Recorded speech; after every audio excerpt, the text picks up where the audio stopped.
you find the how found the internship, applying, getting accepted, then going to Europe and coming back. All right. So. Okay.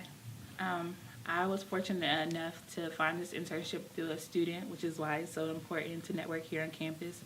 His mom is actually an engineer at that location, so she told me about the application process, and it was a very short timeline to do it. I went ahead and applied.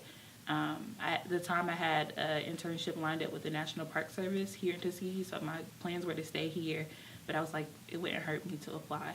I applied, and then I got a tentative offer, and I went ahead and did that, did the background check, and luckily was picked out of a whole pool of candidates and ended up getting the opportunity to go over to Germany this summer. And even within that, we got opportunities to travel to different countries. So I went to France, and I got to go to Paris, and that was like my number one goal, really, at the time, to go to Paris. I got to do that all while gaining really valuable experience for the construction and engineering workforce after college. It was a culture shock, I want to say. A lot of people, myself and another HBCU student, were the only ones really traveling. And when we did travel, we got a lot of stares and things like that. I guess they don't see people of our color a lot of the times traveling to different places like that. But it was definitely something that we needed to bring back to the States and encourage our friends to do. These places we'd never dream of going to. Like, I didn't know what Vienna, Austria was, and it was beautiful. And I found out my favorite city isn't Paris, it's actually Prague in the Czech Republic. Like, I would do anything to go back there. And we had to realize how important it was to actually go and see these places at the opportunity of not really having to pay anything because it was an internship. So now, really, that I've had that experience, I saved all the resources, I made tons of connections, and I'm just waiting to give them out to another student who's interested. So that internship, it won't turn into a job? I think it could lead to a job. I had a lot of people tell me, like, go apply here because it is through the federal government, so they're on USA Jobs. And then not only is it in Europe, they have offices all over the country, so they have a big office in Huntsville and things like that. So if I wanted to, now that I have those resources, I could apply and follow through and probably be a top applicant for the job. All right. So back to when you applied, you found out about the job. Boom. When you applied, did you really think you were going to get it? No, I didn't. I felt like it was an opportunity that any and every student was applying to, and I was like really underestimating myself. My mom told me to like just stop worrying about it and let God handle it. What's for you is for you. So I was just like, well, everybody's applying. Everybody wants to go overseas, of course. And then this summer, for some odd reason, everyone was going overseas, like whether it be internship, fellowship, an opportunity with a professor, everyone was going. I was like, well, I'm not going to get it.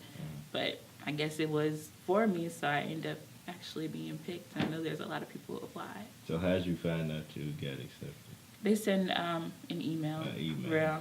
So I was just going through my daily activities at Tuskegee, and all of a sudden, congratulations, you got a tentative offer for this, and then, you have to follow through with the background check, and then I got a firm offer, and I was like, I'm going. Yeah. So Happy?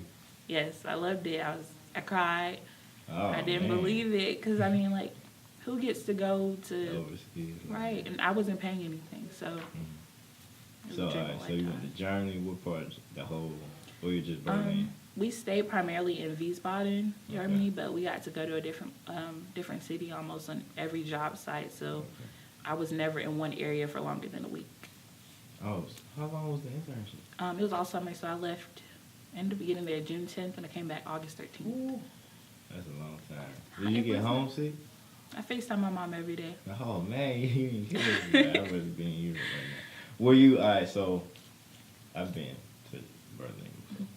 Precautions about going to Europe. Were you scared from what you heard from the media? Oh, they have bombings. Oh, did you have any pre-notions of what Europe was going to be like?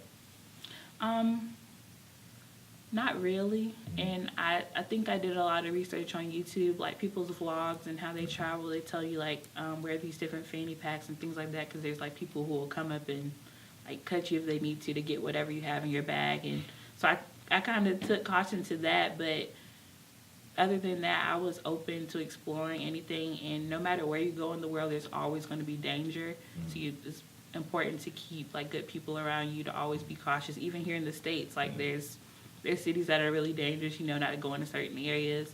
And because it was with the military, we had different things that we could not do. So we couldn't go into certain areas if there was a warning, and they made sure to let us know if there's a threat in this area, you're not to go to that area. Absolutely, I don't care if it's leisure, a job site visit, anything like that, you're not going.